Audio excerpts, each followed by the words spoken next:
Hello అండి.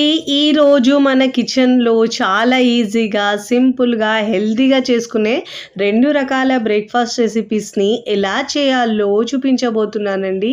ఇలా చేసుకున్నారంటే రోజు తినే ఇడ్లీ, దోస, చపాతీ, రొట్టె మర్చిపోతారండి. పెసరపప్పుతో చేసుకునే బ్రేక్‌ఫాస్ట్, ఇంకా జొన్న పిండితో రొట్టెలు కాకుండా హెల్తీగా చేసుకునే బ్రేక్‌ఫాస్ట్ అండి. ఒక్కసారి రుచి చూస్తే మళ్ళీ కావాలంటారు.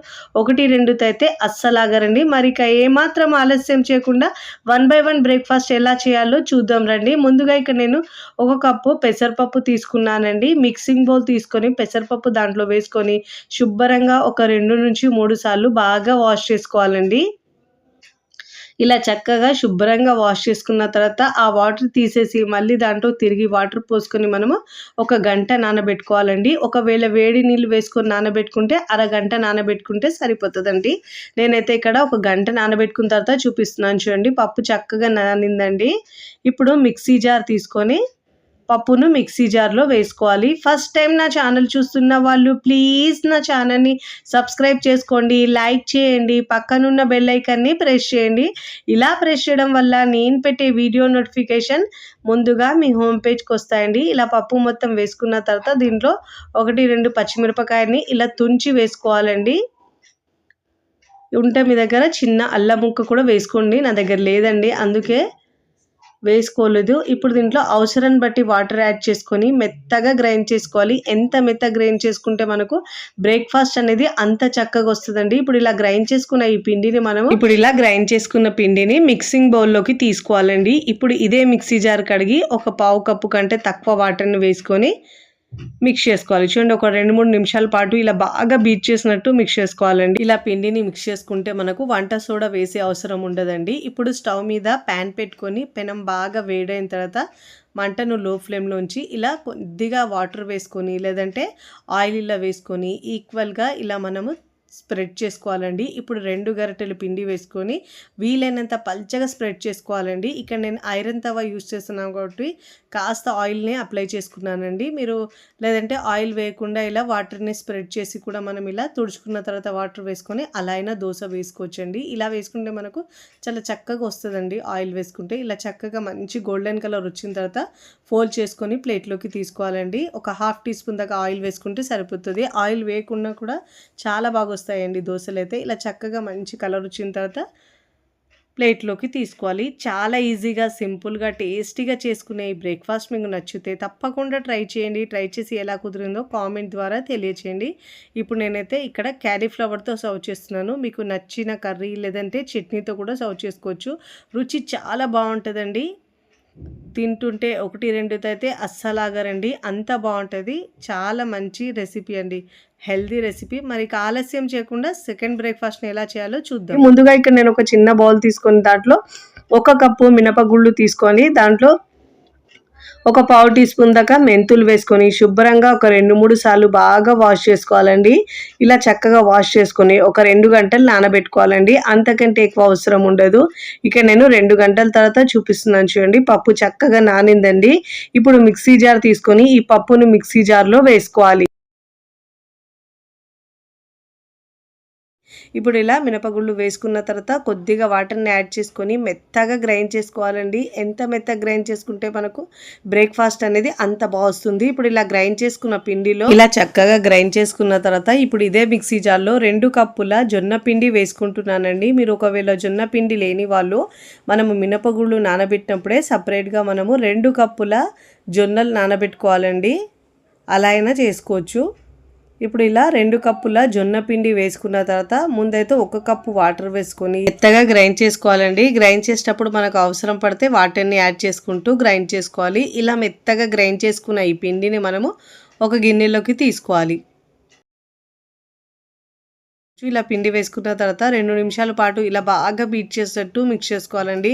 ఇలా బాగా మిక్స్ చేసుకుంటే మనము పిండి బాగా చక్కగా పులుస్తుంది. ఇడ్లీ, దోసలు, వడలు ఏవైనా చాలా చాలా బాగా వస్తాయండి.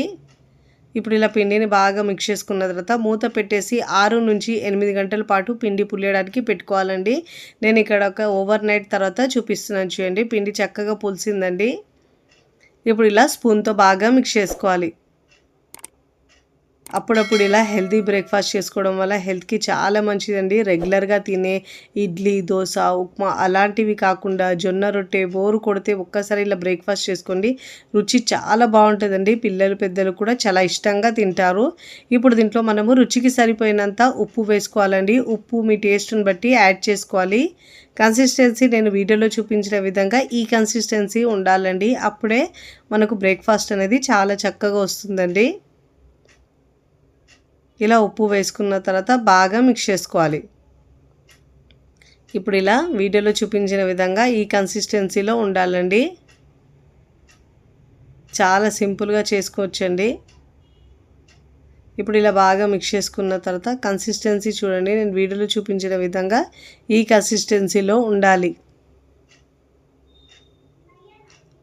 ఇప్పుడు నాకు కొద్దిగా గట్టిగా అనిపించిందండి. మళ్ళీ కొద్దిగా ఒక 2-3 టేబుల్ స్పూన్ దాకా వాటర్ని యాడ్ చేసుకొని ఒకసారి బాగా మిక్స్ చేసుకోవాలి. పిండి అయితే రెడీ అయిపోయిందండి. ఇప్పుడు స్టవ్ మీద పెనం పెట్టుకొని పెనం బాగా వేడైన తర్వాత మంటను లో ఫ్లేమ్లోంచి వాటర్ చిలకరించి టిష్యూ పేపర్ లేదంటే క్లాత్తో బాగా తుడుచుకోవాలండి. ఇలా తుడుచుకున్న తర్వాత దోశ వేసుకోవాలండి. దోశ వేసేటప్పుడు మంటను లో ఫ్లేమ్లోంచి వేసుకోవాలండి. అప్పుడే మనకు దోశ అనేది చక్కగా వస్తుంది. ఇప్పుడు మంటను లో ఫ్లేమ్లోంచి 2 గరిటెల పిండి వేసుకొని మీకు వీలైనంత పల్చగా స్ప్రెడ్ చేసుకోవాలండి. దీంతో మీరు కావాలంటే సెట్ దోశలైనా వేసుకోవచ్చండి. ఇలా పల్చగా స్ప్రెడ్ చేసుకోవాలి. ఇలా పల్చగా స్ప్రెడ్ చేసుకున్న తర్వాత దీనిపై నుంచి సన్నగా కట్ చేసుకున్న ఉల్లిపాయ ముక్కలు వేసుకున్నానండి. ఒకవేళ మీకు ఇష్టం లేని వాళ్ళు స్కిప్ చేసినా పర్వాలేదండి. కానీ ఉల్లిపాయలు వేసుకొని తింటే రుచి చాలా బాగుంటుందండి. మధ్యలో ఆ పలుకులు వస్తుంటే సూపర్ టేస్టీగా ఉంటుంది. ఇలా నేను ఉల్లిపాయలు వేసుకున్న తర్వాత మంచి గోల్డెన్ కలర్ వచ్చే వరకు కాల్చుకోవాలండి. అన్ని వైపుల్లో తిప్పుతూ మంచి కలర్ వచ్చే వరకు కాల్చుకోవాలి. మీడియం టు హై ఫ్లేమ్లోంచి అన్ని వైపుల్లో తిప్పాలండి. ఇప్పుడు దీనిపై నుంచి 1/2 టీ స్పూన్ దాకా ఆయిల్ వేసుకోవాలండి. నెయ్యైనా వేసుకోవచ్చు. ఇలా మంచి గోల్డెన్ బ్రౌన్ కలర్ వచ్చే వరకు కాల్చుకోవాలి. చూడండి, ఇక్కడ ఆయిల్ వేసుకున్న తర్వాత అన్ని వైపుల్లో ఇలా పెనాన్ని తిప్పుతూ కాల్చుకోవాలి. చూడండి, ఇలా మంచి గోల్డెన్ కలర్ వచ్చిన తర్వాత ఇలా ఫోల్డ్ చేసుకొని ప్లేట్లోకి తీసుకోవాలండి. ఇదే పిండితో 1 by 1 దోశలు వేసుకోవాలండి. వేడివేడిగా తింటే రుచి అయితే అద్భుతంగా ఉంటుందండి.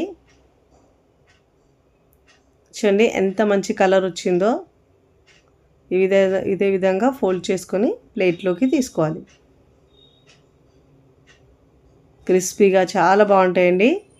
1 by 1 దోశలు వేసుకుంటూ ఉండాలండి. ప్రతిసారి దోశ పెనాన్ని తుడుచుకున్న తర్వాతనే దోశలు వేసుకోవాలి. అప్పుడే మనకు చక్కగా వస్తాయండి దోశలు అయితే. ఒట్టిగా తిన్నా కూడా బాగుంటాయండి. మాకైతే ఉల్లిపాయలు ఇష్టమని నేను ఎక్కువగా వేసుకుంటున్నాను. నచ్చని వాళ్ళు స్కిప్ చేసినా పర్వాలేదు.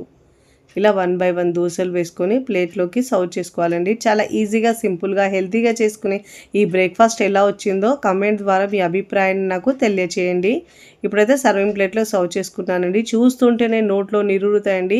ఎప్పుడెప్పుడు తినాలనిపిస్తాయండి. అంత టేస్టీగా ఉంటాయి. క్రిస్పీగా తిన్న కొద్దీ తినాలనిపిస్తాయండి. నేనైతే మార్నింగ్ బ్రేక్ఫాస్ట్లో నైట్ డిన్నర్లో అయినా చేసుకోవచ్చండి. చాలా బాగుంటాయి. వీడియోని లైక్ చేయండి. లైక్ చేసి హై బటన్ని నొక్కండి. ఫ్రెండ్స్ ఫ్యామిలీకి షేర్ చేయండి. మరికొన్ని టేస్టీ సింపుల్ క్విక్ రెసిపీస్ కోసం నా ఛానల్ని సబ్స్క్రైబ్ చేసుకోండి. Thanks for watching. బాయ్.